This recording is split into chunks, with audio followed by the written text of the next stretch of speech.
beli saham apa aja sih? Beli saham apa aja kok bisa ARB? Malam hari ini aku mau nge-live bareng dengan analis yang sangat senior banget, yaitu dengan Pak Surya Dharma dari Samuel Sekuritas, ya Head of Research-nya. Salam ARB, moh. Aku gak kena ARB kok, disuruh salam ARB. Oke. Saya akan mulai sebentar lagi ya. Kita tunggu beberapa teman lagi untuk bergabung.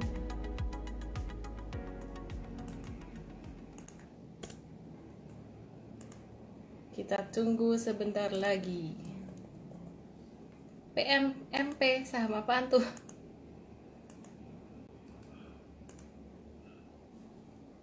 Selamat malam semuanya. Sudah 2000 orang bergabung dari Instagram Elon May Official. Nyangkuter siap, jangan gitu dong. Jangan gitu dong. Semangat ya, tetap semangat. Oke, sebentar lagi saya mulai. Sabar-sabar ya. Saya buka chart saya dulu. Dari mana aja teman-teman semuanya?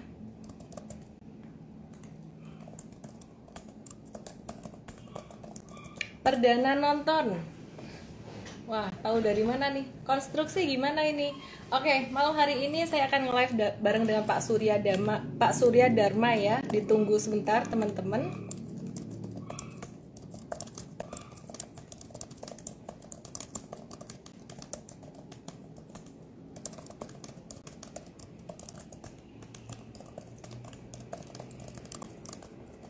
Dari Palembang. Ya, udah 2600 yang nonton.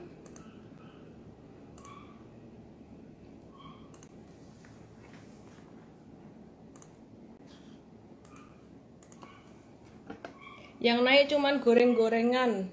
Hari ini pesta jualan ya, kita jualan loh. Kita profit taking yang super trader udah ngehold PTPP sampai hampir cuan 100% itu. Ya, sekitaran 97 sampai 100-an tuh kita jualan. Ada yang cut loss dikit-dikit gitu. Oke, aku mulai ya. Teman-teman sudah banyak yang bergabung, sudah hampir 3000 orang yang bergabung. Sebelum nanti ngobrol banyak dengan Pak Surya Dharma tentang saham-saham perbankan, baik yang big caps maupun yang second liner. Hari ini saya mau review tentang IHSG ya. Kemarin saya ada bilang bahwa IHSG kalau dia koreksi sampai ke level 6.200 pun itu masih kondisi normal. Ya, di bawah 6.200 itu yang mulai kita harus waspada gitu ya. Berarti udah mulai agak-agak slowing down.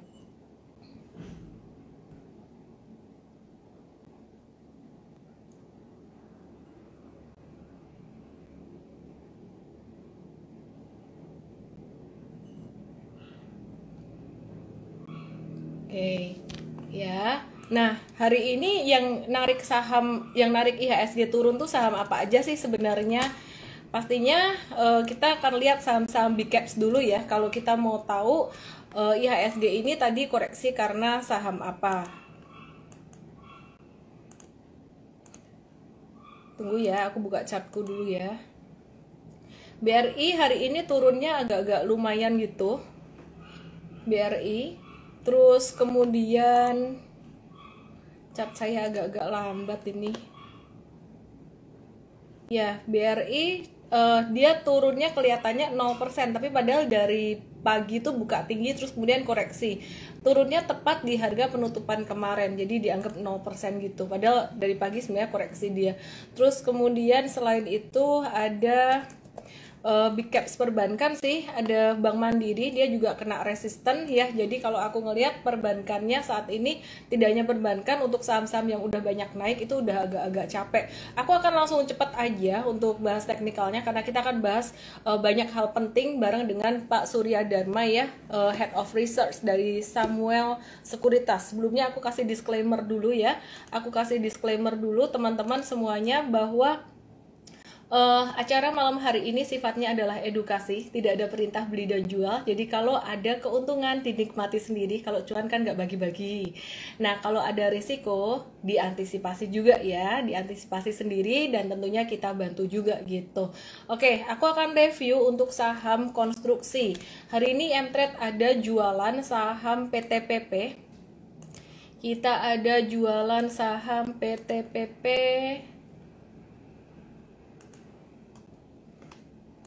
Setelah belinya tuh lama banget PTPP ini, kita profit taking.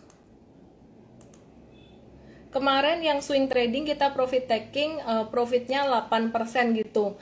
Kalau hari ini kita profit taking PTPP keuntungannya 99% sampai 104%. Ya, jadi range profitnya itu udah belinya lama, belinya dari November, jadi kita ngehold selama 2 bulan. Kenapa hari ini kita jualan PTPP? Kita jualan PTPP tuh karena selama 2 hari perdagangan ini jatuh dengan volume transaksi yang lumayan tinggi gitu. Ya, jadi jatuh dengan volume transaksi yang lumayan tinggi. Terus kemudian selain PTPP, hari ini kita juga jualan saham WSKT, ya, WSKT-nya juga turun dengan volume yang tinggi. Aku cuma mau bilang teman-teman, saham itu ada waktunya naik, ada waktunya turun, itu sangat wajar sekali. Jadi jangan dianggap saham itu harus naik terus gitu ya. Jadi kalau udah naik tinggi kayak PTPP WSKT, dia turun juga wajar lah. BSKT kita yang super trader, kita ada jualan hari ini, profitnya sekitaran 82-85%, akhirnya dijual juga. Kalau mau yang investasi jangka panjang gimana? Kalau punya modalnya di November Septemberan sih boleh nge-hold sebenarnya, kalau mentalnya siap, kalau jantungnya kuat gitu ya. Jadi itu kalau yang investasi. Kalau super trader, rentang waktunya jangka menengah tuh beberapa bulan gitu, dan kebetulan ini ngeholdnya 2 bulan buat konstruksi. Sedangkan kalau untuk yang jangka panjang itu sekitaran 1 tahunan, bahkan lebih gitu, bisa sampai 5 tahun ya. Jadi lebih lihat valuasinya. Kalau lihat valuasinya sebenarnya konstruksi ini belum naik banyak, nggak bisa dibilang sangat murah sekali valuasinya konstruksi, karena udah naik dikit gitu, tapi masih ada upside gitu ya. Jadi kalau untuk beberapa tahun ke depan masih bisalah naik gitu, masih di bawah rata-rata untuk valuasi atau PBV bandnya. Senam jantung. Oke, aku mau review dulu untuk saham konstruksi sebelum kita ngobrol dengan Pak Surya Dharma tentang saham-saham perbankan. Nah, aku mau review juga untuk saham Wika, Wijaya Karya. Wijaya Karya hari ini turunnya, aku ngelihat memang ini kayaknya sih ada tanda distribusi ya. Aku lihat dari chart. Wika kita udah profit taking juga. Kemarin kita swing trading aja untuk Wika ini, kita take profit 5%, 5-9% gitu. Terus selain Wika kita ada saham WSBP, aku mau review juga buat WSBP-nya. WSBP Perkasa, siapa bilang ini juga koreksi, dan ini baru awal koreksi gitu. Justru kalau konstruksi kayak gini teman-teman harus lebih waspada, dia turunnya belum banyak. Sedangkan kalau CPO itu udah banyak turunnya. Misalkan hari ini tadi turun, itu turunnya udah nggak sampai yang gimana banget, udah di deket-deket bottom atau support jangka pendeknya. Nah, untuk WSBP kita ada jualan cut loss dikit 3,7% ya, 3,7% untuk WSBP-nya. Oke, terus kemudian WG gimana? WG kita juga ada jualan, kita mau swing trading untuk WG-nya. WG di manakah dia? Oke, aku cek dulu untuk WG.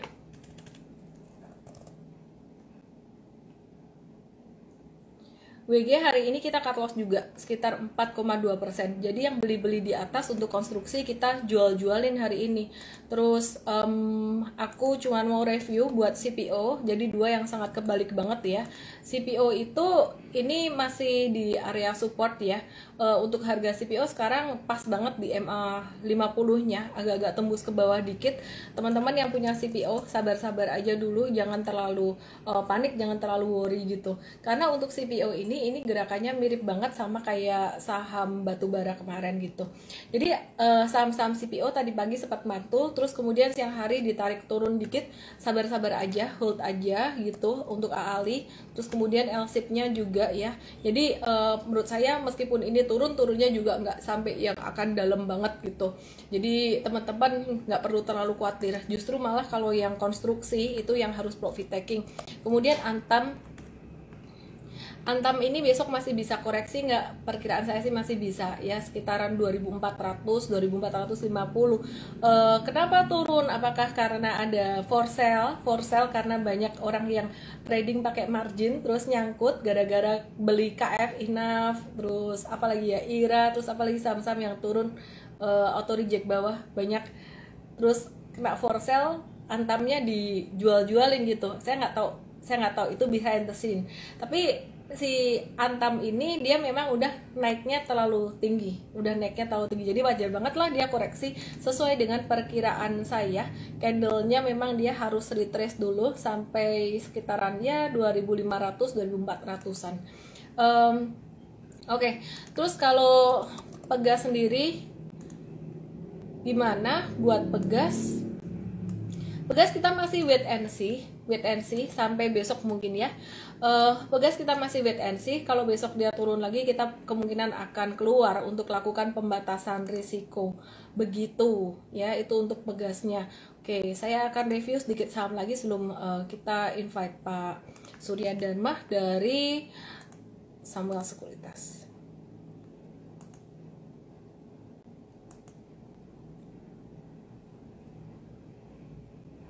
Saham-saham big caps perbankan kita udah mulai agak-agak alert gitu, udah mulai agak-agak, sorry bukan big caps, second linernya kalau aku ngeliat chart itu udah mulai agak-agak capek juga sih, kenaikannya udah agak tinggi untuk jangka pendek. Untuk jangka panjangnya nanti kita lihat, kita tanya Pak Surya ya.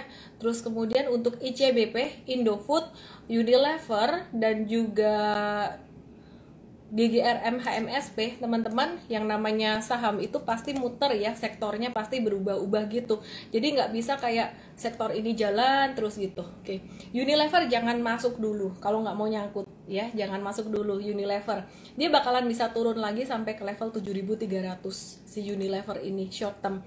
Jadi itu normal banget. Jadi teman-teman kalau belum dapat buat investasi ya, teman-teman masuk di level 7.325 ya, 7.325 itu supportnya dari MA. Terus kemudian selain itu Unilever apalagi ya, oke, ICBP.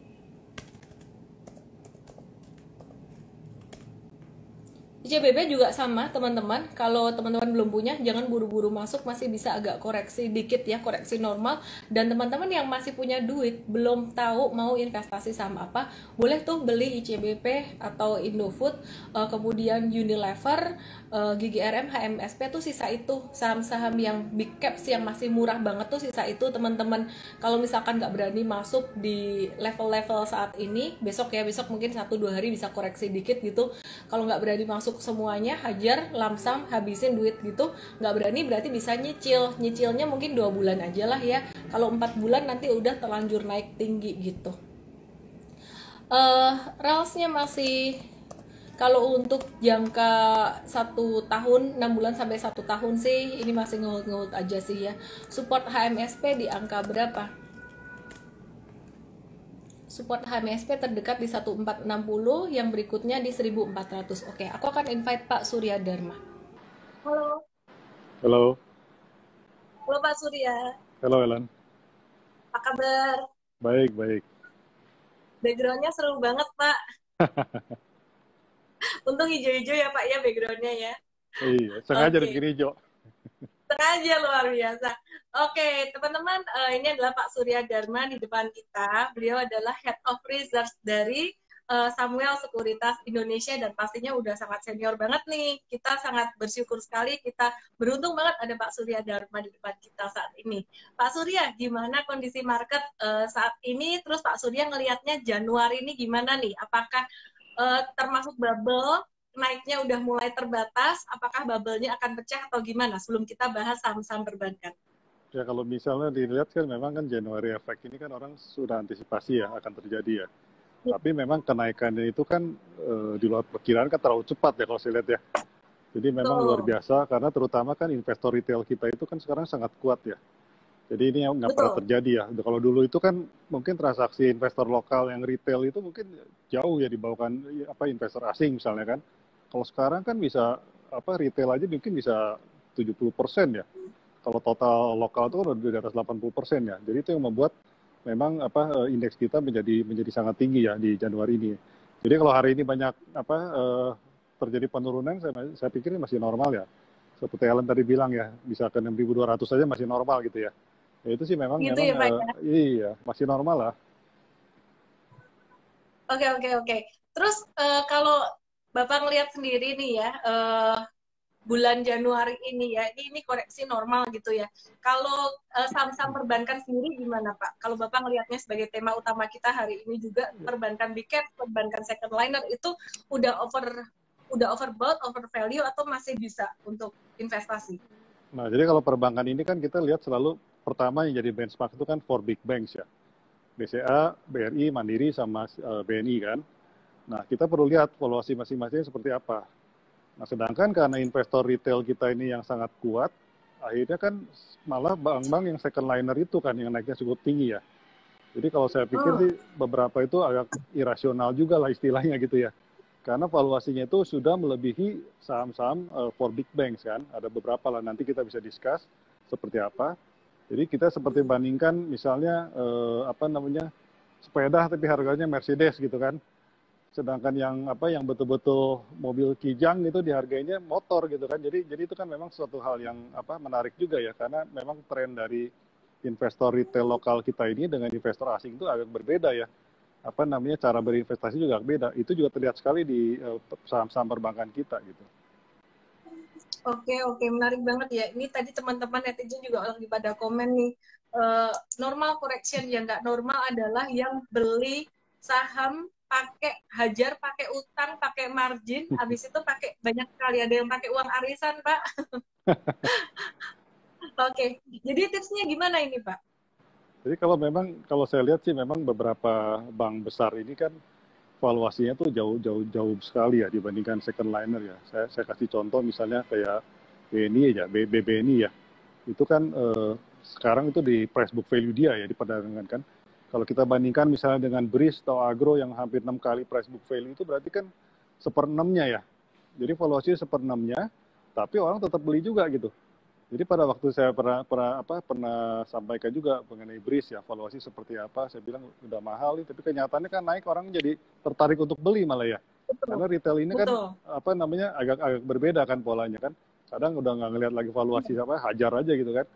Nah, saat ini pada waktu semua udah merasa bahwa berinvestasi itu gampang, semua pasti untung. Nah, itu sebetulnya kan titik yang bahaya sebetulnya kan. Itu umumnya sering sekali terjadi koreksi pada waktu saat seperti itu kan. Begitu pula sebaliknya kan. Nah, itu memang mesti berhati-hati.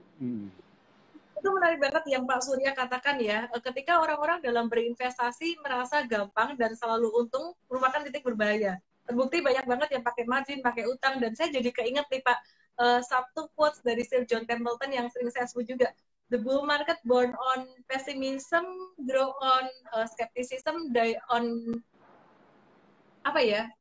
mature on optimism ya, and die on euphoria. Itu tadi, die on euphoria. Jadi saya sendiri juga nggak nyangka ini market euforia secepat itu, naik dari November, September sampai sekarang udah tinggi banget. Nah, jadi sekarang kalau menurut Bapak gimana nih buat teman-teman yang baru mau berinvestasi, belum punya saham sama sekali, itu mau masuk gimana caranya Pak? Masuk saham-saham yang seperti apa yang masih bisa dibeli, yang valuasinya masih murah? Jadi pertama memang dilihat kan valuasi dulu lah sebelum ke technical ataupun flow ya. Flow-nya mungkin sekarang biasa flow asing, sekarang flow lokal juga ya. Retailnya kemana gitu. Jadi pertama sih tetap mesti dilihat valuasinya ya.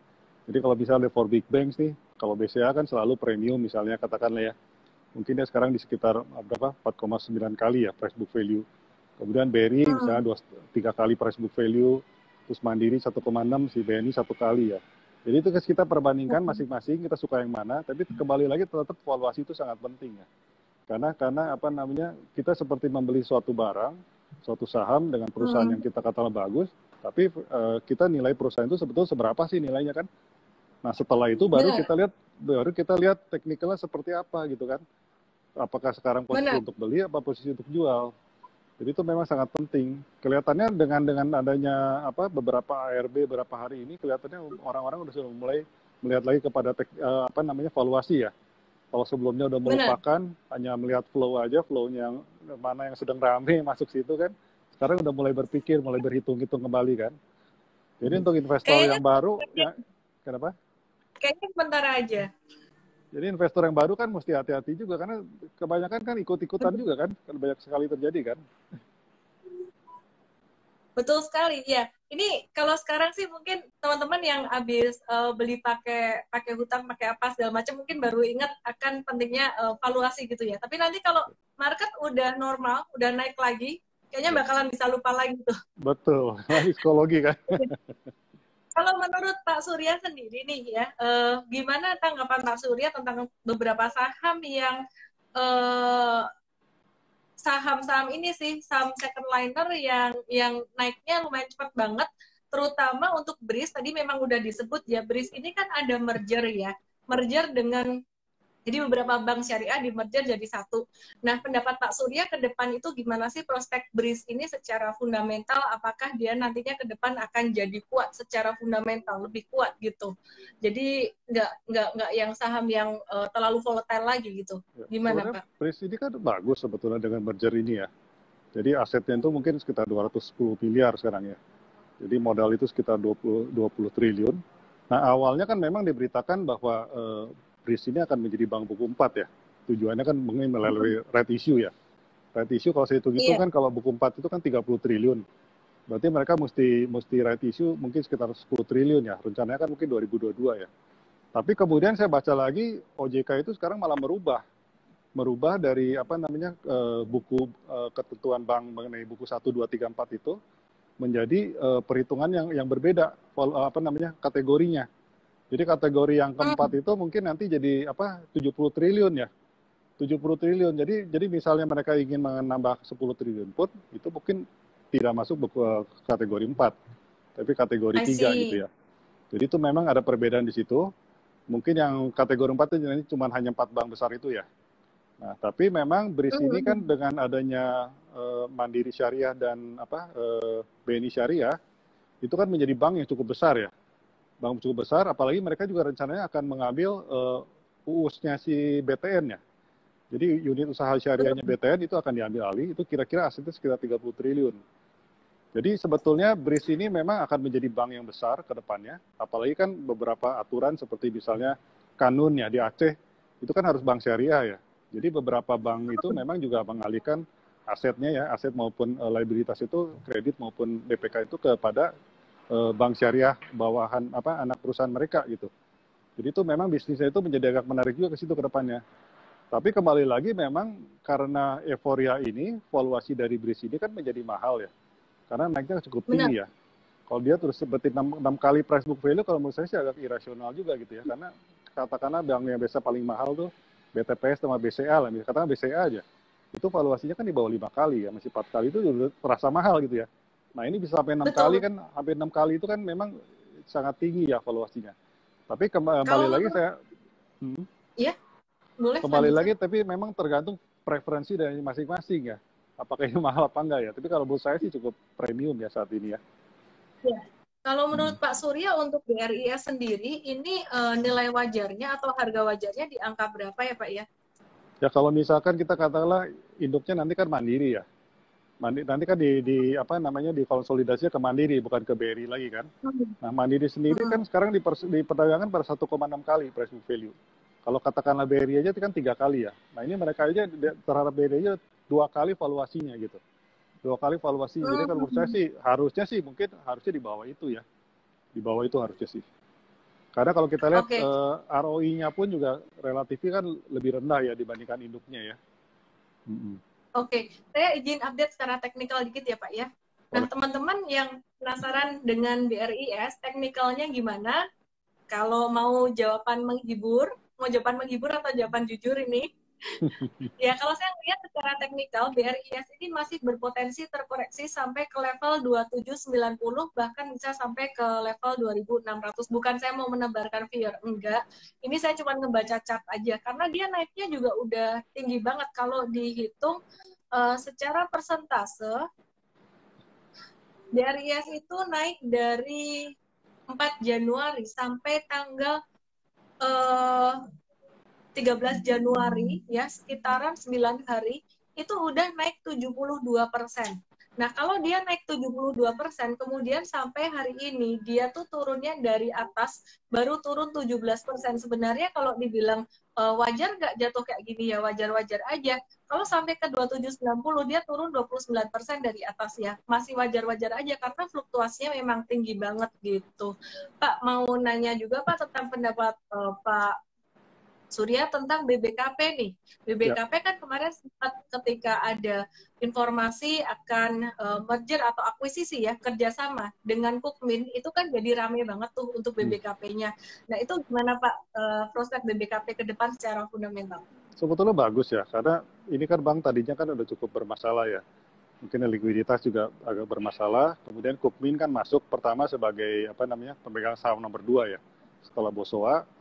Tapi kemudian mereka memang berencana itu kan akan menambah porsinya sehingga menjadi mayoritas. Tapi banyak sekali drama terjadi di situ karena Bosowa juga kelihatannya tidak ingin meninggalkan ya, menjual sahamnya. Tapi akhirnya karena ada OJK juga yang turun tangan, sehingga BRI itu pada waktu RUPS tuh mewakili Bosowa sebagai di dalam RUPS. Tapi jadi Bosowa tidak memiliki vote untuk keputusan di RUPS. Akhirnya Kukmin itu berhasil disetujui untuk menambah kepemilikan lewat right issue kan. Jadi saat ini sebetulnya Kukmin itu sudah menjadi 67% kepemilikannya. Nah dengan kondisi size dari Kukmin yang sangat besar ya, untuk Bank Korea itu termasuk paling besar ya di sana. Jadi sebetulnya untuk Bukopin itu untuk pendanaan mungkin permodalan itu menjadi sangat kuat sekarang ya. Tapi memang beberapa 2 hari ini kan ada berita juga, hari ini ya khususnya ya. Ada berita bahwa tuntutan Bosowa untuk membatalkan kewajiban. Jadi OJK itu sempat mengutarakan juga bahwa Bosowa itu harus menjual porsi sahamnya di Kukmin ini tahun ini. Kepemilikan sekarang kan sekitar 11% ya, 11%. Nah itu harus dijual. Tapi karena Bosowanya itu menolak sehingga mereka juga mengajukan pembatalan di PT UN. Nah, ternyata disetujui hari ini. Jadi ini sebetulnya sih untuk BBKP-nya mungkin secara performa harusnya sih tidak terlalu terpengaruh ya karena Kukmin sudah menjadi pengendali sekarang.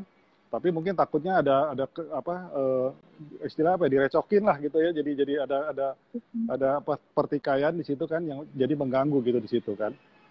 Karena sebetulnya Bosowa sendiri juga kan katanya sekarang kan dituntut juga oleh investor dari Qatar ya. Nggak tahu saya ada terkait dengan Bukopin juga atau apa, itu memang menjadi rumor yang beredar juga di pasar gitu ya. Menarik banget, ulasannya dalam banget. Ya, teman-teman, ini kalau untuk BBKP sendiri secara teknikal, izin ya Pak, saya update sedikit ya. BBKP sendiri secara teknikal ini masih bisa mengalami koreksi atau turun, ini dekat dengan supportnya di angka 615, yaitu potensi koreksi yang bisa sampai ke situ. Nah, untuk MTrade sendiri udah keluar dari BBKP itu tanggal 18 kemarin, ketika kita lihat dia arahnya nggak menguat lagi ya. Profit taking sekitaran 17% ya. Jadi be very careful banget untuk 2 saham yang kita sebut tadi, itu resikonya lumayan tinggi. Nah, sekarang kita mau beralih lagi nih untuk 4 bank besar itu tadi, karena sekarang banyak juga nih teman-teman yang mulai nanya perbankan yang big caps gimana, masih boleh masuk atau enggak. Sebelum kita bahas untuk BCA, BRI, dan Bank Mandiri, Pak, ini saya penasaran dengan BNI. BNI ini kan gerakannya yang paling awan-awan, yang paling pelan-pelan ya Pak ya. Nah, gimana sih sebenarnya prospeknya BNI ini ke depan? Karena saya sempat mendengar bahwa ada perubahan manajemen di BNI yang katanya ini perubahan manajemennya bagus, terus ada peningkatan CKPN juga gitu. Jadi cadangan angka CKPN-nya naik. Nah itu gimana sih Pak untuk BNI dan valuasinya gimana? Masih bisa masuk nggak sekarang untuk valuasi segini? BNI itu kayak anak tiri ya, selalu valuasinya paling murah di antara 4 big banks ya. Jadi memang betul BNI ini kan kuartal ketiga ya, dan saya lihat 2 bulan terakhir kuartal 4 juga mengalami kerugian ya. Kenapa terjadi kerugian? Karena sebetulnya kan kalau bank itu kan kalau kita lihat pertama kan net interest income ya. Net interest income itu seperti apa? Kita perlu lihat karena itu adalah pendapatan bunga dikurangi dengan beban bunga. Nah, karena banyaknya restrukturisasi kredit, sehingga pendapatan bunga perbankan ini kan kebanyakan kan turun kan. Karena banyak yang menunda pembayaran bunga maupun prinsipal. Jadi pendapatan mereka itu rata-rata turun. Tapi di sisi lain mereka kan harus bayar bunga kan, karena ada DPK yang taruh di situ kan. Nah untuk BNI, net interest income-nya sebetulnya cukup bagus ya, masih positif ya. Karena banyak bank tuh sudah negatif. Nah BNI cukup positif karena mereka bisa menekan cost of fund mereka ya. Jadi beban bunganya itu cukup bagus lah ditekan ya. Sehingga net interest income masih naik walaupun pendapatan bunga turun gitu ya. Nah tapi memang karena adanya, saya duga sih memang salah satunya karena ada manajemen baru juga ya. Manajemen baru ini kan kebanyakan dari Mandiri ya. Karena dari Pak Erick Thohir kan kelihatannya ingin rencananya ke depan katanya sih maunya di merge ya antara BNI dengan Mandiri ya, walaupun saat ini mungkin belum terjadi ya. Karena memang pola dari pelemparan kreditnya itu kan mirip-mirip sebetulnya di korporasi ya. Agak berbeda dengan BRI gitu ya. Nah, karena adanya manajemen baru, biasanya orang berpikir itu seringkali terjadi seperti cuci piring lah. Jadi bersih-bersih, biaya provisi itu menjadi tinggi. Nah, itu yang terjadi juga di BNI. Sehingga biaya provisinya itu sangat tinggi ya. Tahun ini kan CKPN-nya naik. Walaupun sebetulnya dari OJK sendiri kan sebetulnya memberikan relaksasi kan. Restrukturisasi kredit ini kan membuat OJK itu memberikan relaksasi. Jadi walaupun sebetulnya kualitas kredit sudah turun, tapi kalau di restructure, mereka tuh tetap masuk call 1 gitu. Nah, bank-bank besar seperti BNI itu tetap melakukan provisi, berbeda dengan bank-bank kecil ya. Kalau bank-bank kecil itu nggak menaikkan provisi. Nah kalau bank-bank besar seperti BNI, mereka menaikkan provisinya. Sehingga bebannya menjadi tinggi, akhirnya net profitnya itu menjadi tertekan gitu. Nah, itu yang terjadi, makanya Q3 itu rugi, BNI, Oktober November saya lihat juga masih mengalami kerugian kelihatannya, jadi mencatatkan kerugian ya. Jadi itu sebabnya mengapa harganya agak tertekan ya. Tapi sebetulnya dengan penurunan tahun ini atau tahun lalu yang cukup besar itu, harusnya sih tahun ini tuh peningkatannya menjadi lebih tinggi dibandingkan bank lain, growth-nya gitu ya. Dari laba bersihnya juga gitu. Jadi sebetulnya dengan level seperti sekarang di book value sangat menarik sih, sangat murah kalau saya lihat ya. Dibandingkan katakanlah dengan BRIS atau Agro 1/6-nya harganya valuasinya kan. Jadi itu sebetulnya menarik sekali gitu ya. Secara fundamental ya Pak ya, pastinya jauh lebih sehat ya Pak. Betul, karena kita mesti lihat bank-bank kecil itu banyak yang kelihatannya bagus profitnya, tapi sebetulnya karena biaya provisinya itu CKPN-nya itu nggak ditingkatkan. Jadi sebetulnya agak kita mesti berhati-hati juga melihat profit dari bank ya. Jadi kalau bank-bank besar ini memang tetap mencadangkan penurunan impairment itu tetap dicadangkan, walaupun OJK itu memberikan kelonggaran ya, tapi mereka tetap mencadangkan. Jadi sebetulnya bagus sih buat kedepannya ya. Menarik banget. Pastinya ini buat view jangka panjang ya teman-teman ya. Jangan terus kalau kita ngomong gini nanti dibilang, wah besok ini ada yang tulis nih Pak, auto HK, besok hajar kanan ya. Teman-teman tidak, jangan, ini view buat jangka panjang teman-teman ya. Technical BNI sekarang sih masih di area support ya. Supportnya sekitaran angka 6.100. Tapi saya melihat dia ada pola agak slowing down juga ya, ada pola kayak double tops gitu. Ya, jadi kalau misalkan ini ada koreksi atau turun lagi, kalau saya sih melihatnya ini jadi kesempatan buat investasi ya Pak ya, jadi kesempatan masuk gitu, betul Pak kira-kira. Ya, setuju. Ya. Ya, nah teman-teman, kita mau belajar juga nih dengan Pak Surya Dharma tentang gimana sih caranya menilai perusahaan perbankan yang bagus ya. Jadi Pak Surya, kalau perbankan itu kan ada beberapa rasio perbankan yang beda dengan perusahaan yang non perbankan pastinya, kayak melihat kasa, BOPO, NPL, juga beberapa hal yang lain lagi gitu.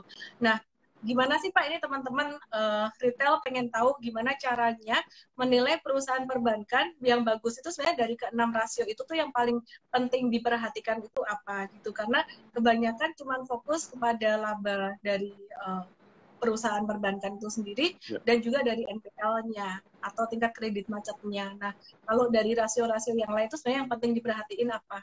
Terus kalau melihat valuasi perbankan, ini banyak ya pertanyaannya ya Pak ya. Nah, pertanyaan keduanya, kalau melihat valuasi untuk perusahaan perbankan tuh gimana caranya ngelihatnya gitu? Itu pertanyaan basic dari teman-teman sih Pak. Jadi biasanya kan kalau perbankan ini kan kredit ditaruhnya di aset kan, beda dengan industri lain ya. Karena kredit ini sebetulnya kan jadi penghasilan buat si perbankan kan. Tapi di sisi lain kan lawannya kan ada DPK ya. DPK itu kan dana pihak ketiga ya. Nah, dana pihak ketiga ini kan terdiri dari 3 biasanya. Ada giro, ada tabungan, ada deposito gitu. Nah, giro dan tabungan itu biasa disebut orang kasa ya. Kasa itu karena giro tabungan itu biasanya kan bunganya kan rendah ya. Jadi cost-nya buat si bank itu kecil. Sedangkan deposito kan relatif biasanya lebih tinggi ya. Nah, jadi biasanya bank-bank besar itu memiliki kasa yang biasa lebih tinggi dibandingkan bank-bank lebih kecil. Karena orang biasa naruh bank di bank-bank kecil itu menaruh dana itu kan biasanya kan ingin bunga yang tinggi kan. Depositonya misalnya Betul. kasih bunga tinggi baru mau pindah ke situ gitu kan. Tapi kalau buat tabungan atau giro umumnya sih mereka kan lebih mencondong memilih bank-bank yang lebih besar ya. Jadi itu sebabnya kenapa kayak bank-bank seperti BCA misalnya kasanya tuh sangat tinggi ya dibandingkan bank-bank lain ya. Jadi itu membuat cost of fund mereka tuh sangat rendah. Sangat rendah. Nah, di saat seperti sekarang dengan kondisi pelemparan kredit yang mungkin agak sulit ya karena restrukturisasi kredit, jadi bunga deposito itu juga kecenderungannya turun gitu. Kecenderungan turun sehingga cost of fund mereka tuh sebetulnya juga turun ya. Akibatnya itu yang membuat banyak sekali investor retail yang baru sekarang karena mungkin malah naruh di bank returnnya kok cuma segitu gitu ya, cuma 3%-an gitu. Jadi akhirnya mereka dilari ke saham saham gitu ya, investasi saham gitu. Nah itu yang pertama. Kemudian juga bank-bank itu biasa dilihat tuh di NIM ya, di NIM-nya dari si per bank itu biasanya. Nah, bank-bank di Indonesia itu kenapa menarik banyak investor baru asing ingin masuk ke sini itu karena salah satu karena kita dianggap tuh NIM-nya paling paling tinggi di Asia mungkin paling tinggi gitu. Jadi sangat menarik gitu. Nah, itu sebabnya memang itu yang membuat bank-bank kita itu dinilai secara valuasi mungkin lebih tinggi ya dibandingkan bank-bank lain ya. Kan ada orang yang anekdot bilang kan BCA aja masa market cap lebih tinggi dari Deutsche Bank gitu misalnya kan. Itu karena memang salah satunya gara-gara itu juga gitu. Kita dinilainya sangat tinggi gitu ya. Nah, kemudian buat menilai biasanya sih kalau kalau perbankan itu bukan cuma laba bersih sebetulnya. Yang paling penting biasanya kalau kondisi normal itu loan growth biasanya. Jadi pertumbuhan kredit itu seperti apa gitu ke depannya ya. Itu sangat penting kalau biasanya secara normal ya. Jadi makanya lebih cocok kalau buat bank ini kita menilai itu dari price book value ya ketimbang price earning ya. Karena itu bukan perusahaan consumer ya. Jadi memang itu yang kita perlu perhatikan gitu ya. Mungkin untuk salah satunya juga yang perlu dilihat salah satunya NPL ya. NPL ini kan sangat penting di perbankan karena misalnya sangat tinggi itu berarti membuat kemungkinan mereka itu memprovisikan dari kredit macet ini kan menjadi tinggi ya. Nah, terus yang perlu dilihat juga yang seperti tadi Ellen sempat sampaikan juga CKPN. CKPN ini kan sekarang kan sebetulnya perbankan kita tuh jadi sangat tinggi karena adanya peraturan disebutnya PSAK 71 ya. PSAK 71 itu berlaku tahun lalu yang membuat perbankan itu dipaksa menaikkan CKPN-nya, tapi di sisi lain kan itu berarti kan meningkatkan biaya provisi ya. Jadi selain biaya provisi juga ada modal yang harus diambil, dibebankan di situ. Tapi di sisi lain kalau saya lihat itu membuat sebetulnya jadi bank-bank itu menjadi lebih kuat ya strukturnya kan. Tapi memang itu juga berpengaruh terhadap bank-bank kecil karena bank-bank kecil itu umumnya laba bersihnya nggak mau jelek. Jadi CKP-nya rendah, rata-rata biaya posisinya rendah gitu. Jadi kita mesti bedakan di situ gitu. Jadi jangan cuma lihat profitnya aja, tapi juga Menarik. pembebanan CKP-nya itu seperti apa dia. Dia mencadangkan besar apa enggak gitu. Itu penting kalau saya lihat. Menarik banget sih, menarik banget. Ini pada komen nih Pak, senang dengan narasumbernya pinter. Ya pinter dong, namanya Head of Research gitu, Samuel Sekuritas. Namanya Pak Surya Dharma, bukan Pak Samuel ya. Samuel nama sekuritasnya. Oke. Pak, ini saya mau nanya lagi nih Pak, bicara tentang restrukturisasi kredit. Sekarang kan ada keringanan ya, ada restrukturisasi kredit. Nanti, Ya. nanti kalau restrukturisasi kredit itu sendiri sudah selesai, maksudnya masa tegangnya udah berakhir, bisa nggak sih Pak itu tingkat kredit macet itu jadi naik atau mungkin nggak naik karena perekonomian sudah gerak juga, mereka yang utang-utang itu udah dapat duit juga dari kegiatan Tetap, usahanya. ya. Tapi kalau seandainya the worst case, misalkan vaksin jangan sampai ya tidak berjalan dengan efektif atau gimana, the worst case Ya. kayak gitu, bisa nggak sih tahu-tahu jadi NPL perbankan ini jadi naik kayak gitu? Tetap ada resiko karena kita semua itu kan berpikir ekonomi akan bergulir karena vaksin ini efektif menurunkan COVID-19 kan. Tapi kalau misalnya itu tidak terjadi, berarti kan ekonomi tetap terganggu sehingga membuat kualitas kredit harusnya turun ya. Tapi kalau saya kasih lihat contoh misalnya BRI ya, tahun lalu itu kan restrukturisasi kan ada yang sudah jatuh tempo juga ya. Karena nggak semuanya panjang kan, ada yang 3 bulan, 6 bulan. Nah itu kalau mereka itu Betul. tunjukkan sekitar 2,5% itu turun kualitasnya. tapi 97,5%-nya itu kembali normal ya. Jadi itu positifnya di situ ya. Tapi resiko itu tetap ada. Cuman kalau untuk bank-bank besar, karena mereka sudah mencadangkan CKPN yang cukup tinggi, ya, jadi mereka sudah bebankan, itu sebetulnya resiko itu menjadi lebih kecil. Karena pada waktu nanti NPL sudah turun kualitasnya juga mereka sudah mencadangkan sebelumnya gitu. Tapi resiko itu menjadi lebih tinggi di bank-bank kecil kalau saya lihat ya. Karena bank-bank kecil itu umumnya pencadangannya itu lebih rendah ya, karena mereka tidak ingin terlihat jelek kan, laba bersihnya kan. Itu memang menjadi catatan ya. Kita mesti berhati-hati gitu. Oke, menarik banget ya. Pak, saya juga mau nanya, penasaran. Nanti kita balik lagi ke big caps-nya ya Pak ya. Penasaran Ya, dengan saham-saham second liner perbankan, tapi yang bank daerah kayak BJBR, kemudian ya, BJTM. Kalau kita perhatikan BJTM ini kan kemarin sempat menggila juga nih, naiknya 14 Januari itu sempat 19%, kemudian 15 Januari naik 14%, habis itu ya. dia ARB 2 kali, termasuk geng ARB gitu. Nah, kalau Bapak ngelihat dua perusahaan perbankan daerah ini gimana Pak fundamentalnya? Karena kalau saya perhatikan kok BJBR ini dia punya NPL tuh kecil gitu. Ya. Menarik nggak sih sebenarnya kalau buat value investing gitu, atau kita tetap pada 4 perbankan besar itu aja? Ya. Jadi sebetulnya bank-bank daerah ini kan umumnya rasionya cukup bagus ya. Kayak Bank Jatim itu kalau dilihat LDR tuh di bawah 80%, jadi likuiditas sangat bagus ya. Memang seringkali dihubungkan dengan berita-berita misalnya ada dana pen ya yang ditaruh di bank situ sehingga membuat harga sahamnya itu naik ya. Tapi kalau menurut saya sebetulnya itu tidak terlalu terpengaruh ke banknya itu sendiri. Karena likuiditas di bank seperti BJBR dan BJTM ini sebetulnya likuiditasnya bagus gitu ya. Nah, tapi memang isunya kalau saya lihat lebih kepada efisiensi dari manajemennya sendiri ya. Jadi seringkali saya lihat beberapa kali saya lihat ya dengan kondisi likuiditas yang begitu bagus, tapi mereka tetap jor-joran ingin menarik deposito yang sebetulnya menurut saya nggak terlalu perlu gitu ya. Buat apa kita sebagai pengelola bank tersebut gitu ya, likuiditas bagus, buat apa menaikkan deposito secara tinggi kan, suku bunganya kan itu kan menjadi cost buat kita kan. Walaupun memang karena terlalu kuat ya, marketnya juga mungkin udah captive ya, itu ke milik Pemda kan. Jadi mereka tetap profitnya tuh bagus, tapi menurut saya kadang-kadang agak terganggu juga gitu dengan kondisi seperti itu ya, karena dengan likuiditas begitu tinggi, buat apa gitu bayar deposit tinggi-tinggi gitu ya. Itu selalu menjadi pertanyaan saya sih. Benar-benar. Oke, teman-teman semuanya yang mau bahas saham-saham yang lainnya sabar ya. Kita temanya hari ini bicara tentang banking. Banking tuh kita udah jarang banget bahas ya. Ya, jadi balik lagi nih Pak. Sekarang kita balik lagi ke perbankan big caps. Nah, bicara tentang dua perbankan big caps yang saya sebenarnya sangat suka sekali. Dan saya kalau bilang ke teman-teman, never ever sell di stock gitu. Kayak BCA dan BRI, terutama BCA. Kalau saya bilang ke teman-teman, jangan pernah dijual, apalagi kamu dapat modal bulan Maret, bulan September, bulan Oktober tuh murah banget gitu. Nah, pertanyaannya nih Pak, BCA ini sekarang kan di antara semua saham dia termasuk satu, jarang ya, yang lain mungkin valuasinya agak-agak udah naik dikit gitu.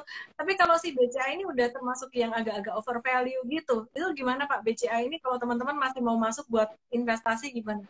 BCA ini kan penariknya selalu diperdagangkan mahal ya. Jadi kalau kita bilang mahal ya memang selalu mahal gitu ya.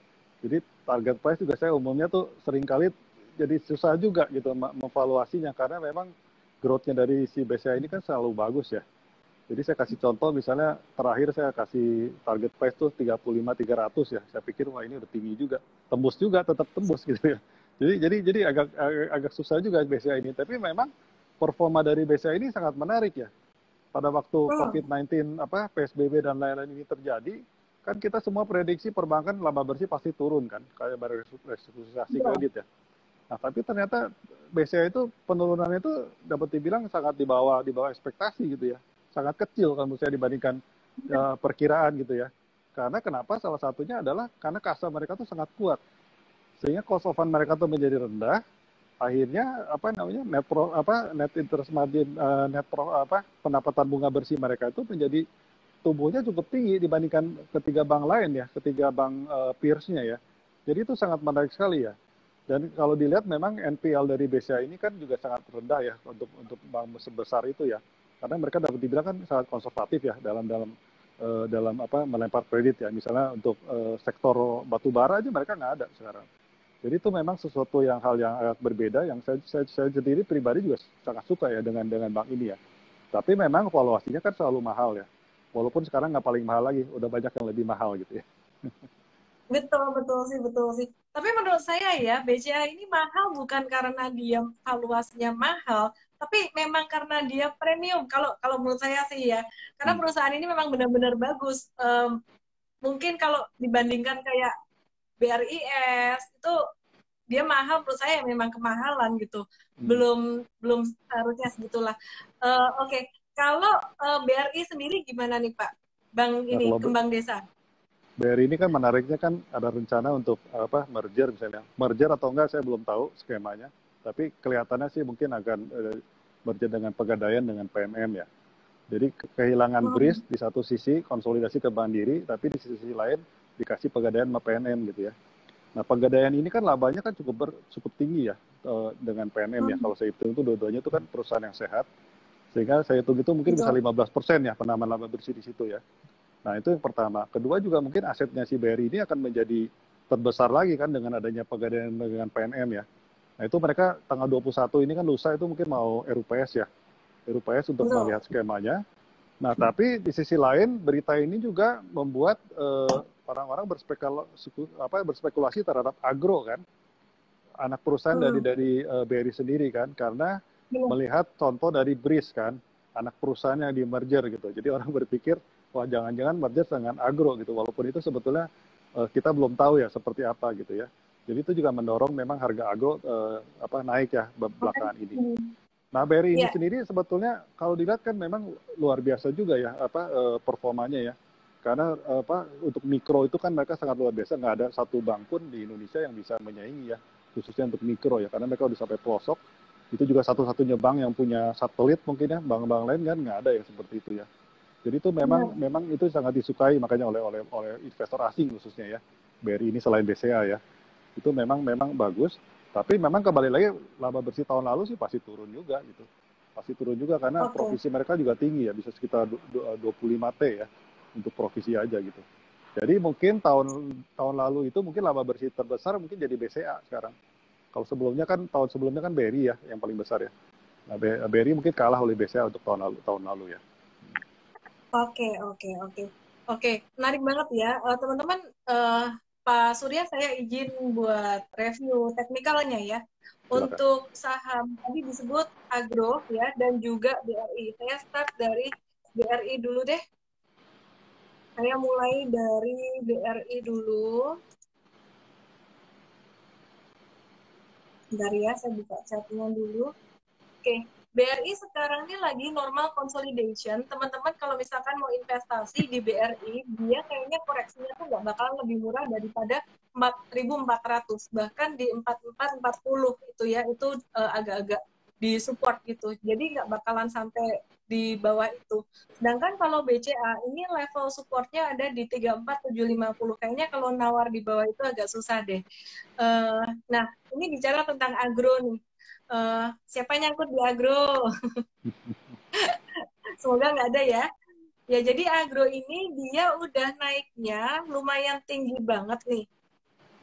Agro ini naiknya dari bulan November, 27 November sampai 13 Januari itu naik 237%. Bayangin teman-teman naik 237%. Nah, kalau perkiraan saya, agro ini besok masih bisa ARB lagi sekali lagi. Gitu. Semoga enggak, tapi perkiraan saya secara teknikal saya lihatnya masih ada ruang buat sekali lagi turun. Supportnya di angka 1.100 ya. Jadi teman-teman dia udah naik sekitar 267% dari bulan November, akhir November. Kalau dia turun 30% dari puncaknya di angka 1650-an sampai besok ke supportnya di angka 1125 itu masih terbilang wajar, dalam tanda kutip wajar. Maksud saya adalah berani beli saham yang naiknya cepat, ya berani resikonya. Jangan cuma ngelihat langit, nggak injek tanah gitu. Jadi masih ngerti ada resikonya gitu teman-teman. Nah itu tadi udah diceritain sama Pak Surya tentang fundamental dari BRI dan juga agro. Nah sekarang perbankan yang belum kita bahas, Bank Mandiri nih. Ini gimana nih Pak kalau Bank Mandiri? Kalau buat saya pribadi, BMRI ini kok agak-agak nanggung gitu. Mau mahal premium sekalian saya beli BCA. Atau mau murah sekalian beli BNI gitu. Nah kalau BMRI ini gimana nih Pak? Apa yang menarik buat investasi gitu?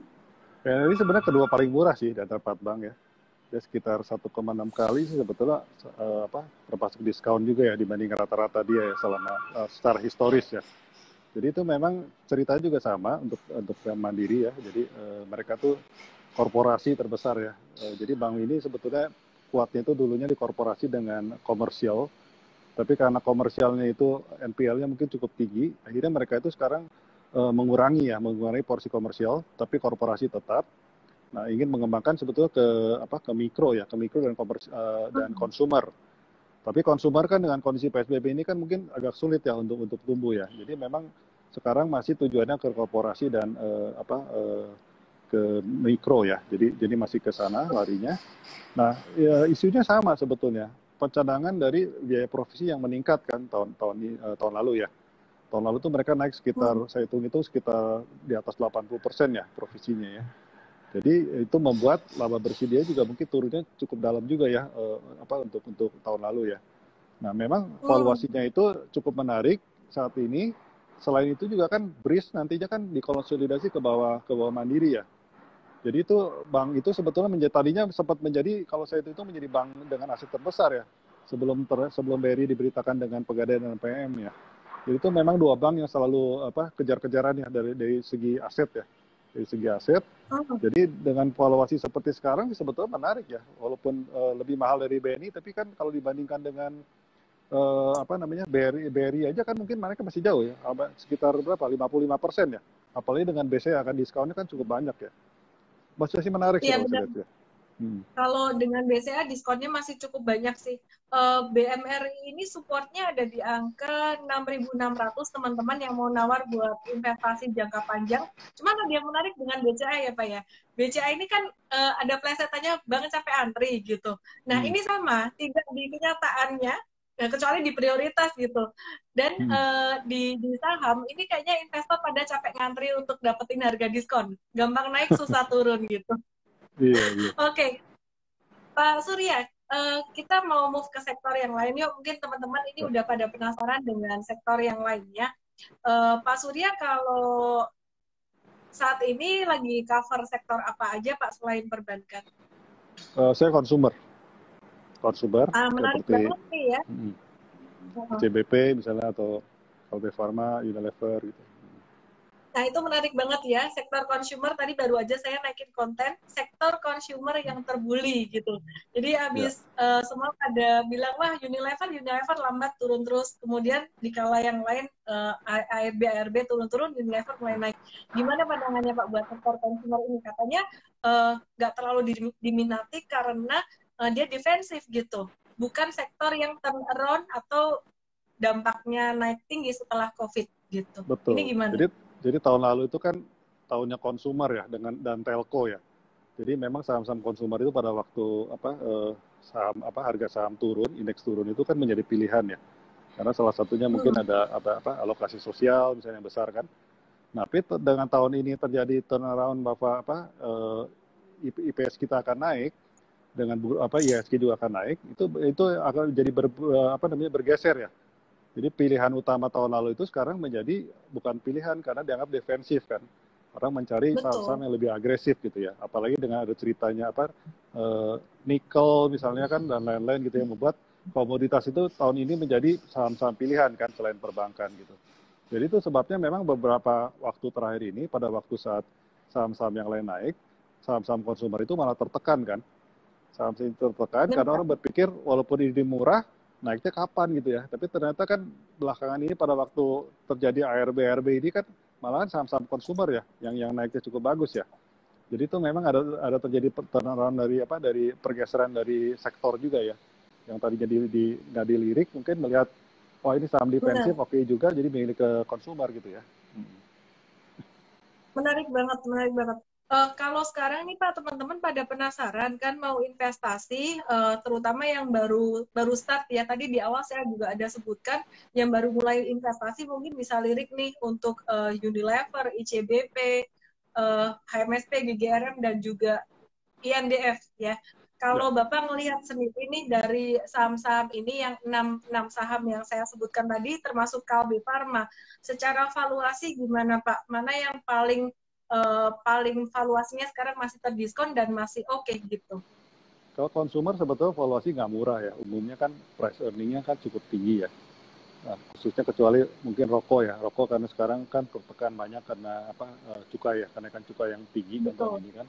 Itu membuat orang berpikir banyak sekali pergeseran antara pembeli rokok yang mahal menjadi rokok lebih murah kan. Sehingga itu menekan harga saham Gudang Garam dan HMSP kan.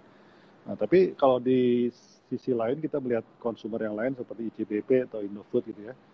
Dari target price sebetulnya peluang untuk naik itu masih cukup tinggi ya. Cuman memang belakangan terjadi tekanan jual itu karena adanya pengambil alihan saham Pine Hill ya untuk di ICBP ya. Indofood itu kan merupakan induk dari ICBP, jadi kita lihat mungkin di ICBP-nya dulu ya. Nah, pengambilan alihan Pine Hill ini kan diperkirakan akan menambah profit sebetulnya kan dari si ICBP. Tapi di sisi lain kan mereka mengambil alihnya itu dengan pendananya itu kan melalui perbankan ya, dengan jumlah kan yang cukup besar ya. Nah, kemudian pada waktu kuartal 3 itu sudah terlihat bahwa pinjaman itu kan sudah dilakukan pada waktu Agustus ya. Sedangkan pendapatan dari Pine Hill itu baru diperhitungkan September gitu ya. Nah, pada waktu kuartal 3 dirilis, terlihat bahwa ternyata beban bunganya itu kan naiknya cukup tinggi gitu. Hampir 10 kali lipat ya kenaikan bunganya. Jadi makanya orang berpikir nih, pendapatannya kok nambahnya nggak banyak, tapi beban bunganya tuh tinggi gitu. Kita mesti lihat Q4 sebetulnya. Nanti Q4 ini apakah proyeksi mereka tuh cukup sesuai dengan perkiraan, atau memang nggak sesuai dengan perkiraan, tapi beban bunganya jadi tinggi gitu ya. Karena sebetulnya kan pengambil alihan ini kan membuat ICBP sebetulnya kan harusnya kan diuntungkan jangka panjang ya, secara jangka panjang karena ada konsolidasi dari 8 perusahaan bakmi di 8 negara ya. Tapi karena memang pendananya melalui pinjaman uang, pinjaman bank gitu ya, jadi kan ada beban bunga. Nah, diharapkan kan beban bunganya minimal kan mestinya lebih kecil ya dari profitnya ya. Kalau misalnya lebih besar dari profit kan percuma aja gitu kan. Jadi itu membuat memang saham ini tertekan tuh gara-gara itu ya. Tapi secara valuasi sebetulnya sih menarik ya dibanding historical dia gitu ya. Termasuk Indofood-nya juga gitu. Pak, kalau bicara tentang ICBP dan Indofood nih ya Pak ya, biasanya saya lebih suka ICBP gitu, karena ICBP Ya, kan memang dia lebih fokus, ya. bisnisnya lebih pada consumer goods gitu. Nah, sekarang saya juga agak-agak penasaran dengan Indofood nih, di mana harga CPO ini kan naik terus ya, karena Ya, faktor La Nina gitu ya. Nah, ya. apakah Indofood akan diuntungkan dari situ Pak? Itu tentu saja diuntungkan. Apalagi kan Indofood sebetulnya kan secara valuasi jauh lebih murah ya dibanding ICBP ya.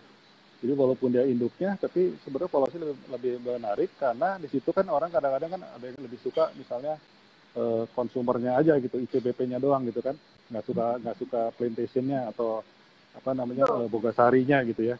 Nah, itu yang membuat betul. mereka jadi terdiskon gitu. Tapi dengan kondisi harga seperti sekarang untuk CPO mestinya sih mereka kan akan diuntungkan juga gitu ya. Nah, ICBP sebetulnya juga diuntungkan oleh apa namanya adanya bansos ya.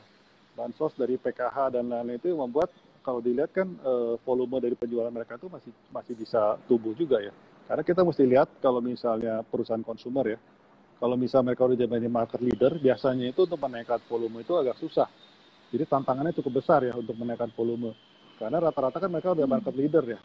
Itu terjadi juga di Unilever ya. Jadi kita memang mesti lihat, tapi kalau misalnya mereka volume ternyata bisa tumbuh karena berbagai alasan tadi, itu menjadi sangat menarik ya. Karena margin biasanya orang udah loyal ya, kalau market leader itu kan harga dinaiki dikit nggak masalah gitu ya. Orang kan semua makan Indomie kan. Jadi itu juga menarik Hmm. juga di situ gitu. Oke, menarik banget ya teman-teman semuanya. Saya cuma mau ingetin aja buat teman-teman yang masih punya uang buat investasi jangka panjang dan bingung mau masuk saham apa, bisa tuh dipilih untuk saham-saham consumer good ini. Pastinya juga akan ada rotasi sektor, pasti bisa jalan juga lah. Ini perusahaan-perusahaan ini menurut kita sih perusahaan bagus ya, bukan perusahaan yang jelek gimana gitu. Jadi ini hanya masalah timing aja menurut saya gitu. Oke, tadi udah bahas berapa saham itu dan pastinya teman-teman sekarang banyak banget yang penasaran dengan HMST dan JGRM. Kemarin sempat ditanyain terus. Kalau saya personally lihat HMST dan JGRM, meskipun saya nggak suka lihat orang merokok, cuman HMST JGRM ini aku melihat secara fundamental cukup bagus perusahaannya ya, despite of cukai rokok ya. Kemudian saya melihatnya valuasinya tuh dibandingkan dengan tahun-tahun sebelumnya kok diskon gitu, terutama GGRM dan juga secara teknikal sangat disupport sekali. Nah ini gimana Pak, dua saham rokok ini? Harga sih sebetulnya udah murah ya, sudah murah. Tapi kalau kita berkaca pada tahun lalu kenaikan cukai 23% itu kan yang terjadi kan penurunan volume yang tinggi ya. Dan kalau dilihat sebetulnya kan volume itu kan turun lebih dalam dibandingkan industri kan, karena banyaknya yang berpindah ya, mungkin tadi beli rokoknya yang lebih bergengsi seperti Gudang Garam atau Sampurna, tapi sekarang misalnya belinya kan kayak yang lebih murah gitu ya. Nah tahun ini kan rencananya kan cukai juga naik kembali kan, kalau secara rata-rata kan memang nggak terlalu tinggi seolah-olah ya, sekitar 12%-an kan. Tapi karena yang SKM-nya ternyata kan 0%, ya yang SKT ya, yang tangan 0%, sehingga sebetulnya yang SKM itu yang terkena itu kan jadi rata-rata lebih tinggi ya, bisa 16%-an gitu ya. Jadi itu membuat perkiraan kita mungkin volumenya juga akan kembali tertekan tahun ini ya. Karena biasa normally kan naik kan hanya sekitar 10 atau 11% kan cukai itu kan. Dengan kenaikan seperti itu, jadi diperkirakan volume akan kembali turun. Tapi di sisi lain juga belum tentu kenaikan harganya itu bisa setinggi yang di kenaikan cukai itu kan, karena persaingan ini kan semakin ketat sekarang ya. Jadi memang saya setuju dengan valuasi mungkin murah, tapi masalahnya ke depannya itu kan mungkin masih outlook-nya masih kelihatannya masih agak tertekan ya. Sehingga agak kesulitan di situ. Itu yang pertama. Kemudian yang kedua juga kita mesti lihat floating dari saham-saham rokok ini kan relatif kan rendah ya. Relatifnya rendah. Jadi secara misalnya perhitungan LQ45 aja dengan bobot seperti itu kan rankingnya juga menjadi lebih rendah kan dibandingkan dulu-dulu ya. Apalagi MSCI katanya kan mengeluarkan HM Sampurna dari itunya kan. Jadi itu memang yang membuat kenapa kedua rokok ini yang dulunya menjadi saham yang diminati sekarang mulai agak berkurang ya dibandingkan dulu gitu ya. Oke. Ini lucu teman-teman nih semuanya kayaknya pada lagi nggak mood bahasa consumer good kali ya Pak ya, mungkin dianggap lambat. Cuman teman-teman gini loh, pasar saham tuh forward looking ya, jadi jangan ngebahas yang udah naik-naik aja gitu. Kita ngebahas yang belum naik dan baru mau naik dong gitu ya. Nah, mungkin kita selingin dengan saham-saham yang lain nih Pak. Masih di consumer. Hari ini ada Sido Muncul ini kemarin juga habis ada jual treasury stocks-nya. Hari ini dia naik lumayan oke. Nah, kalau Bapak ngelihat untuk Sido Muncul sendiri gimana Pak? Kalau saya ngelihat kok dia termasuk yang cukup bagus fundamentalnya, net profit margin-nya lumayan gede gitu. Kalau buat investasi sih prefer yang big caps atau prefer yang second liner kayak gini sih Pak? Sido tuh bagus karena nggak punya utang ya, perusahaannya nggak punya utang dan sangat sehat. Tapi memang di sisi lain juga valuasi menjadi mahal ya. Valuasi menjadi mahal, kesatu kan itu. Kemudian kan ada berita mengenai penjualan treasury stock ya. Treasury stock itu yang mau dijual kan cukup besar ya, dan itu belum dilakukan kan. Kalau nggak salah sekitar 28 Januari ya, sampai akhir Februari gitu ya. Itu akan dilakukan dan jumlahnya itu kalau dihitung kan secara persentase mungkin nggak gede ya, 0,8% kan dari itu, tapi memang secara nilai cukup besar ya. Jadi itu diperkirakan kan istilahnya apa ya? Jadi supply-nya lebih banyak kan di market kan. Jadi orang harus berspekulasi, wah jangan dulu deh nanti sampai selesai dari treasury stock-nya baru gimana gitu. Jadi itu sebabnya kan sebetulnya ada yang perlu diperhatikan kan di situ sebetulnya kan. Tapi kalau misalnya mereka menjualnya nggak ke pasar, secara block sale mungkin nggak terlalu pengaruh ya, mestinya sih ya. Ini perusahaan yang sehat sebetulnya. Menarik ya. Valuasinya agak mahal tuh Pak, gimana? Kenapa? Valuasinya agak mahal gimana tuh? Valuasinya mahal memang. Ya perusahaan yang yang nggak punya hutang kan istilahnya kan. Jadi balance sheet-nya kan sangat kuat sebetulnya kan. Iya. Stok juga dia. Iya. Betul. Oke. Kayaknya penasaran dengan farmasi nih Pak. Jadi pada maunya tuh dibahasin yang ini pada nyangkut terus ARB nih kayaknya. Oke deh kita bahas ya teman-teman ya untuk saham-saham farmasi seperti Kimia Farma. Mungkin nanti bisa dikomentarin juga ya Pak ya. Saya coba, sorry ya. Saya coba review untuk Kimia Farma. Kimia Farma ini teman-teman dia koreksinya sudah mulai terbatas. Wah seneng nih teman-teman yang nyangkut nih. Perlu dihibur sedikit nih. Ya jadi dia udah ARB 1, 2, 3, 4, 5 hari. Kalau saya lihat ini hari ini udah kena support dan koreksinya sudah terbatas. Ada yang mulai spekulatif buy on weakness untuk saham-saham ini. Wah kan ini ARB terus buy on weakness, jangan. Kenapa? Karena meskipun dia udah turun sampai ke area support 5 hari ARB berturut-turut, bukan berarti dia langsung naik ya. Karena ini likuiditasnya aku lihat juga sangat kecil. Kemudian INAF juga sama. INAF ini koreksinya juga sudah mulai terbatas.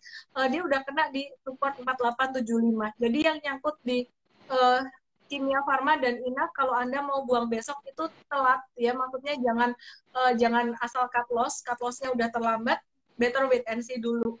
Kemudian ada saham IRRA, Itamara Nuraya Tbk.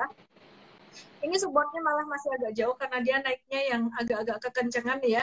Mungkin masih bisa sekali lagi deh. Mungkin ya, mungkin saya juga nggak tahu. Tapi yang jelas ini sudah mulai terbatas juga koreksinya. Teman-teman yang nyangkut di sini, sabar aja dulu, wait and see, biarkan dia consolidating dulu ya. Kemudian untuk yang Antam ya, yang nyangkut di Antam, maaf ya teman-teman ya, aku udah kasih tahu loh, 1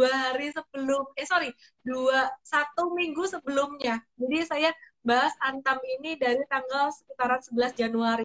Terus dia naik sampai ya 3.300 tuh dari 11 Januari tuh naik sampai 20%-an. Sempat diledekin tuh Pak saya, wah nggak beli Antam gitu, nggak apa-apa. Karena menurut saya valuasinya udah super high banget, itu yang pertama, udah irasional, dan secara monthly chart, kenaikan candle-nya technical monthly chart tuh menurut saya udah irasional. Jadi Antam ini masih bisa koreksi teman-teman sekali 2 kali lagi mungkin di level 2380 gitu. Kalau ARB mungkin ya sekali loh. Jadi it's normal, nggak ada yang, menurut saya sih nggak ada yang salah dengan fundamental perusahaan, hanya valuasinya terlalu mahal. Jadi mungkin teman-teman terlalu memvalue berita tentang electric vehicle ini terlalu cepat gitu, maksudnya terlalu euforia gitu.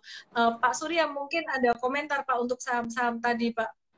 Ya kalau misalnya kayak KF dan INAF itu kan ARB udah 5 hari ya berturut-turut ya. Harusnya ada rebound dulu ya. Tapi memang ini suatu yang jarang terjadi ya sampai 5 hari. Jadi kalau dibilang besok ARB lagi apa mungkin ya mungkin aja, tapi kemungkinannya mungkin lebih kecil ya. Karena biasa 3 hari ARB kan biasa udah rebound ya. Tapi memang kita perlu hati-hati juga. Kenapa Pak? Tapi memang kita perlu berhati-hati karena valuasi dari KF dan INAF ini kan luar biasa tinggi ya, khususnya INAF ya. Yang memang bukan cuma euforia, juga valuasi juga sangat tinggi. Jadi memang itu yang membuat saham ini menjadi spekulatif ya. Lebih mungkin valuasi kalau dibandingkan dengan Anta mungkin ini jauh lebih mahal lagi ya. Itu memang perlu berhati-hati. Terus yang kedua mungkin kalau untuk Antam memang cerita dari Indonesia Battery semua itu kan kedepannya seperti apa kan. Tapi karena memang euforianya sangat positif, sehingga membuat harga sahamnya itu bergerak jauh lebih cepat dibanding perkiraannya. Itu yang membuat memang kenapa harga saham Antam ini agak tertekan. Kemudian juga ada cerita kan mengenai mereka kalah kalah tuntutan oleh salah satu orang di Surabaya ya. Jadi mereka diharuskan membayar kerugian yang cukup besar, tapi saya belum tahu ini seperti apa pelaksanaannya ya, karena jumlahnya ceritanya sih mungkin agak aneh juga ya tuntutannya ya, tapi kenapa pengadilan bisa memenangkan itu juga menjadi tanda tanya juga sih ya. Jadi mungkin ada banding mungkin seperti apa nantinya mungkin ke depan lebih jelas ya. Oke. Pak dapat salam Mbak dari Pak Triawan, katanya sering-sering invite Pak Surya Dharma. Terima kasih. Pak Triawan Munar. Oke. Ya Pak Triawan, salah panggil sampai ini. Pak Surya mungkin bisa dikasih komentar singkat aja untuk beberapa sektoral tentang sektor konstruksi saat ini ya, konstruksi, kemudian sektor properti, ya 2 itu dulu deh. Kalau konstruksi ini kan sebetulnya ceritanya kan yang paling lagi hot itu kan SWF ya, Sovereign Wealth Fund ya. Jadi pemerintah itu kan akan membentuk Sovereign Wealth Fund, rencananya mungkin minggu ini akan diumumkan ya, di rootnya siapa gitu ya. Nah, kenapa ini menarik? Karena beberapa perusahaan konstruksi yang sekarang mungkin beban bunganya itu cukup berat ya, karena mereka ikut berinvestasi juga. Dengan adanya SWF ini kan akan diuntungkan karena beberapa seperti jalan tol misalnya kan akan diambil alih ya. Dengan pengambilan alih oleh SWF ini kan berarti kan beban bunga juga ada yang berkurang ya. Kalau kita diperkirakan bisa setengahnya hilang gitu kan beban bunganya. Jadi itu mengapa saham-saham konstruksi ini kan sekarang menjadi menarik kan, salah satunya kan itu kan. Kemudian kedua kalau kita lihat juga proyeksi dari PUPR ya untuk proyek-proyek konstruksi ini kan cukup besar ya, baru diumumkan kan beberapa hari yang lalu kan. Jadi di satu sisi mereka beban bunga mulai turun, jadi lebih bisa bernapas ya, cash flow-nya juga lebih bagus. Di sisi lain juga proyek-proyek baru itu kan cukup besar ya untuk tahun ini ya, karena tahun lalu itu kan banyak yang dialokasikan ke untuk COVID ya, penanganan COVID ya. Jadi mereka agak turun ya tahun lalu ya. Jadi harusnya sih dengan kondisi seperti itu mestinya ada turnaround juga ya dibandingkan terhadap beberapa saham-saham konstruksi itu gitu ya. Terus kalau untuk properti, memang penjualan dari properti ini kan masih belum begitu bagus, tapi Q4 saya lihat beberapa perusahaan itu udah cukup bagus ya, marketing salesnya ya, seperti saya lihat SMRA misalnya, CTRA cukup bagus ya. Tapi memang valuasi dari properti ini walaupun bagus, tapi kita nggak bisa mengharapkan misalnya waktu terjadi properti booming berarti beberapa tahun yang lalu kan. Karena kalau tahun lalu itu banyak sekali investor-investor yang bukan memakai primer, tapi mungkin berinvestasi di situ. Tapi saat ini kan kebanyakan kan hilang kan. Jadi betul-betul pembeli dari properti sekarang untuk yang untuk kepemilikan rumah itu kebanyakan sekali yang memang pengguna primer yang pakai buat sendiri gitu kan. Jadi itu membuat banyak sekali perusahaan-perusahaan properti itu yang membuat rumah itu yang lebih kecil dengan harga lebih terjangkau gitu kan. Jadi polanya agak berubah. Di satu sisi memang permintaan juga belum kuat dibandingkan tahun-tahun lalu ya, apalagi dengan ada COVID-19 seperti sekarang gitu ya. Oke, menarik banget. Oke, teman-teman, itu tadi view dari Pak Surya Dharma. Teman-teman jangan malah ngegosip sendiri di komen ya, tak matiin loh komennya. Oke, itu view dari Pak Surya Dharma tentang properti dan juga construction. Kalau aku ngelihat view-nya sih lebih ke arah jangka panjang ya, teman-teman. Saya mau lengkapin dengan update jangka pendeknya. Kalau saya melihat untuk jangka pendeknya, sektor konstruksi ini akan ada koreksi normal. Tapi normalnya saat ini, new normal saham. Ini beda dengan koreksi normal di tahun-tahun sebelumnya. Karena dia naiknya juga udah tinggi banget, saya perkirakan untuk saham-saham konstruksi beberapa hari ke depan ini koreksinya bakalan lumayan. Ya kalau misalkan masih naik, tarikan sekali dua kali kayak Antam kemarin, jangan saya diledekin gitu. Nanti kalau udah turun, ganti yang nanya, gimana nyangkut gitu. Jadi untuk WSKT, PTPP seperti yang saya tadi bilang di awal, itu M-Trade untuk super trader kita udah keluar, PTPP itu profit sekitar 97-100%, jadi kita nge-hold dari November kayaknya. Nah, untuk BSKT sendiri, tadi kita juga udah out sekitaran profitnya, lupa saya 80-an kayaknya. Ya, jadi udah out teman-teman, kita cuma mau kasih tahu udah rawan-rawan profit taking gitu. Kemudian untuk sektor properti sendiri, kemarin sebenarnya udah sempat konsolidasi, beda posisi dengan WSKP. Kalau WSKP ini dia naik terus, belum ada konsolidasinya, belum ada turunnya. Tapi properti ini udah ada konsolidasi. Jadi teman-teman yang saham kayak Pakuwon Jati, P1 ini, dia sekarang masih berada di area support gitu. Saya mau wrap up dikit untuk sektor yang lain yang sekarang lagi murah secara teknikal adalah sektor CPO dan juga batubara.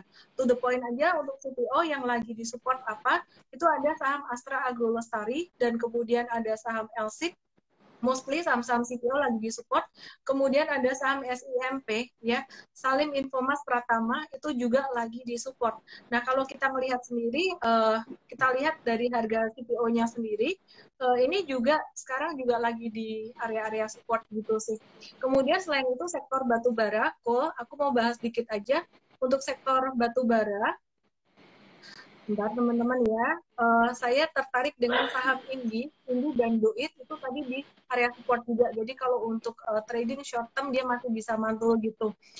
Garis besar saya mau wrap up semuanya untuk market di bulan Januari ini IHSG, aku review dari IHSG-nya aja, udah agak kecapean naiknya. Dimana secara monthly chart itu udah 4 bulan berturut-turut naik dari level terendahnya 4 bulan terakhir itu dari September-Oktober ya. Ini udah naik sekitaran 30%. 30% dalam 4 sampai 5 bulan gitu. Jadi udah wajar kalau misalkan terjadi sedikit profit taking ya. Jadi agak-agak slowing down, kita agak ngerem dulu, M-Trade hari ini banyak jualan. Nah, itu yang jadi pesan saya, dan jangan fokus pada saham yang udah naik. Coba cari saham-saham yang masih di bawah. Kayak tadi kenapa kita bahas tentang sektor consumer. Ketika kita bahas sektor consumer, langsung viewernya turun, pada kabur semua, nggak suka gitu. Maunya semuanya yang cepet-cepet sahamnya atau reject atas. Nah itu aja sih dari saya dan juga dari Pak Surya. Kita mau kasih giveaway 3 orang ya. Pertanyaannya mudah, Pak Surya Dharma ini dari sekuritas mana? Boleh ditulis di kolom komentar. Terus banyak banget yang nanyain. Pegas, sementara sih Pegas masih BTNC ya. Bisa dijawab di kolom komentar. Pak Surya Darmain dari sekuritas mana? Ada 3 pemenang ya. Terus tadi mau ngomong apa ya? Lupa. Udah 1 jam lebih. Oke. Pemenangnya langsung aja DM saya di @ellenmay_official Instagram. EMT7, nama email WhatsApp. Oh ya, aku tadi mau ngomong besok hari Sabtu ada seminar online diskon Vaganza. Tetap ada ya, langsung aja ke ellendefny.com/SODV dengan kode promonya malam hari ini Samuel. Kita teman-teman semuanya ditraktir oleh Samuel Sekuritas gitu. Ya, jadi dapat edukasi online ellendefny.com/SODV, kode promonya adalah SODV 45. Judulnya kita akan belajar tentang siklus bisnis, ekonomi, dan juga siklus harga saham. Untuk hari Sabtu nanti lebih ke makroekonomi praktis yang bisa langsung diterapkan. Oke, pemenangnya langsung aja. Ada yang ngetik panjang banget, udah niat banget. Dari Instagram mtrade ID, Eki Darehan F, kemudian Niki_CJ, kemudian ada lovinggu.id. Langsung aja DM saya di @ellenmay_official. Terima kasih buat teman-teman semuanya yang udah nonton. Terima kasih banyak juga buat Pak Surya Dharma dan special thanks untuk Samuel Sekuritas Indonesia. Sama-sama, Ellen. Ada Terima teman, kasih. Pak, boleh kasih statement untuk semangatin teman-teman yang mungkin lagi nyangkut karena kena ARB itu. Jadi memang ya di kondisi seperti sekarang ini kita mesti juga berhati-hati ya, mesti melihat juga valuasi dari perusahaan itu seperti apa. Jadi kita jangan cuma ikut ikut arus sedang naik semua tanpa memperhatikan valuasi ya. Karena kemudian pada saat terjadi penurunan itu menjadi hal yang sangat penting ya. Mungkin itu saja dari saya. Terima kasih. Terima kasih banyak Pak. Nanti kapan-kapan saya invite lagi. Semoga nggak kapok ya Pak ya. Terima kasih banyak untuk kita dan teman-teman semuanya. Salam profit. Bye-bye.